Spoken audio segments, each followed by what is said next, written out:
There was nothing like sitting in a shitty car with a broken heater, covertly filming a teenager for cash, to make me question my life choices.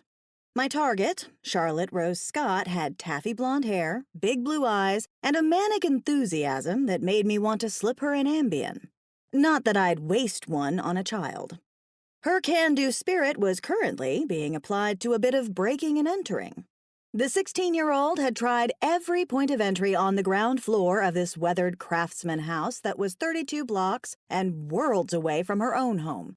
She'd graduated from tugging on the window's security bars to wobbling her way up a bare trellis to the second-story balcony. Good to know all those gymnastics and dance classes of hers had a practical application. It was so hard to make it in the arts, but crime was always a growth industry. I slapped another memory card into my handy cam, absently rubbing my right thigh. I'd been sitting out here in the damp cold for too long, exacerbating the dull ache from the rods holding my femur together. So I grabbed the Costco-sized bottle of Tylenol that I'd tossed on the passenger seat and dry swallowed a couple of pills. She wrenched on the sliding door handle, and I winced. Leave a few more fingerprints, why don't you? If it wouldn't completely compromise my case, I'd show her how to break in myself and put us both out of our misery. I zoomed in, ready to capture CR living her best truth. Or, better yet, get some answers. Come on, you little adolescent fiend. Why the uncharacteristic foray into robbery? You'd even blown off piano lessons for this, and you thrived in your overscheduled teenage existence. What was I missing? Denied entry, she shimmied back down the trellis to run at the solid back door. When she bounced off it with a yelp, only one of us was surprised. Spare me from amateurs. I dug my buzzing phone out of my hip pocket. My best friend and part-time employee, Priya Khatri, had come through with the land title search on this property. I frowned at the text, trying to place the homeowner's name. Oh, balls. I wasn't being paid to save Charlotte Rose from making a really stupid mistake. This was not my problem. Charlotte Rose rubbed her elbow, red from where she'd smacked into the door, and bit her lip, eyes watery. Grumbling, I turned off the camera and got out of Moriarty, also known as my car, using both hands to swing my poor, stiff leg onto the concrete. Tucking my fingers into the armpits of my battered leather jacket, my breath misting the air, I limped over to the tiny backyard of the crime spree in progress. "Yo, cat burglar Barbie," I called out. "The jig is up." She froze for a second and then vanished into thin air. I blinked, gaping at the empty space.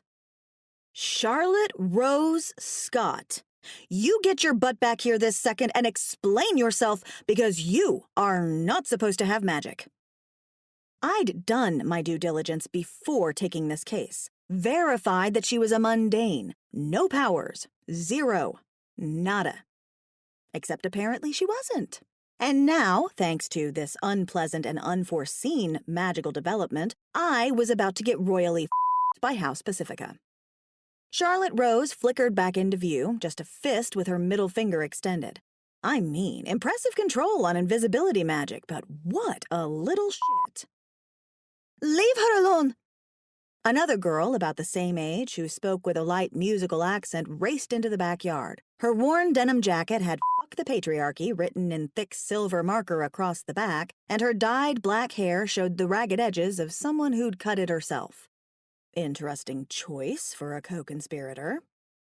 When Victoria Scott had hired me to spy on her kid who'd been acting cagey, and therefore obviously had some drug habit, she'd casually sported a linen dress that cost more than my much-needed car repairs. We'd spent a grand total of 20 minutes together, all of them in her vanilla-scented Williams-Sonoma kitchen, with its neatly shelved cookbooks, written by obscure foodies, whose spines weren't even cracked. I'd bet anything that this wrong-side-of-the-tracks friend was not part of Victoria's bougie starter pack vision of the good life. "Stand down," I told the new girl, "and if you know what's good for you, you'll tell Charlotte Rose to show herself." The newcomer called up a gust of wind and flung it at me. I flew backwards, stumbling over a plastic Adirondack chair, and cracked my skull on the corner of the house so hard that I saw stars. My leg buckled briefly as I bounced off the wooden siding and staggered forward, choking on a hot rush of bile. Gritting my teeth, I touched a finger to the back of my head and came away with a wet red smear. Awesome. A pissy air elemental. Just what my day needed.